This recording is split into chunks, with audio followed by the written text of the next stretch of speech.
Vamos lá, pessoal, o mundo MAC agora. Um corpo em repouso de massa 1T é submetido a uma resultante de forças com direção constante, cuja intensidade varia em função do tempo.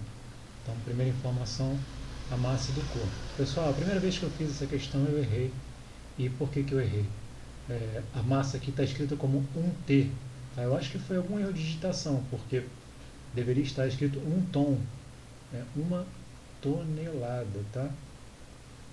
Então, 1000 quilogramas é a massa correta nesse problema.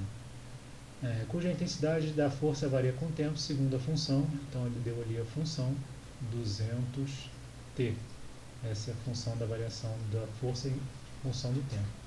No sistema internacional, a partir do instante zero. Qual é a velocidade escalar desse corpo no tempo t igual a 10 segundos? Então, ele quer saber a velocidade quando t igual a 10 segundos. Então, pessoal, essa é uma daquelas questões onde a força varia com o tempo. Então, a princípio, você tem que ficar um pouco mais atento aí em como usar a segunda lei de Newton. Por quê? Quando a força varia com o tempo, a gente vai precisar entender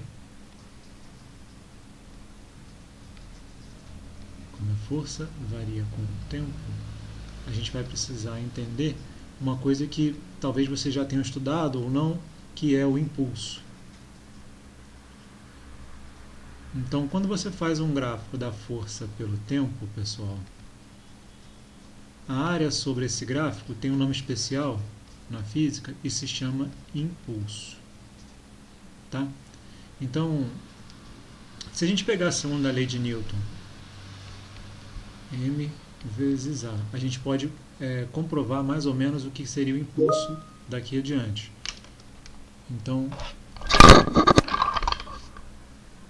o que vai ser essa aceleração, pessoal? A aceleração nada mais vai ser do que uma variação da velocidade em função do tempo. Então, se a gente passa o tempo para o outro lado da equação, então a gente tem o que mais na frente vai se chamar de teorema do impulso, variação da quantidade de movimento. Esse teorema diz que o impulso é igual à variação da quantidade de movimento que um corpo recebe ao sofrer a ação de uma força. Tá? Então, se a força fosse constante, bastaria substituir nessa equação. Mas como a força não é constante, ela está variando com o tempo, a gente vai precisar da área desse gráfico. Por que eu vou precisar da área desse gráfico, pessoal? Aí vem de um detalhe que serve para qualquer problema de física. Sempre que você tem um gráfico do tipo C igual a A vezes B, se você achar a área do gráfico A por B, você está achando o valor numérico de C. Tá? Então aqui é a mesma coisa, eu achar a área de F vezes T é a mesma coisa que achar a área do impulso, quer dizer, achar o impulso que o corpo recebe. Então qual é a área dessa figura? Ora, essa figura é um triângulo,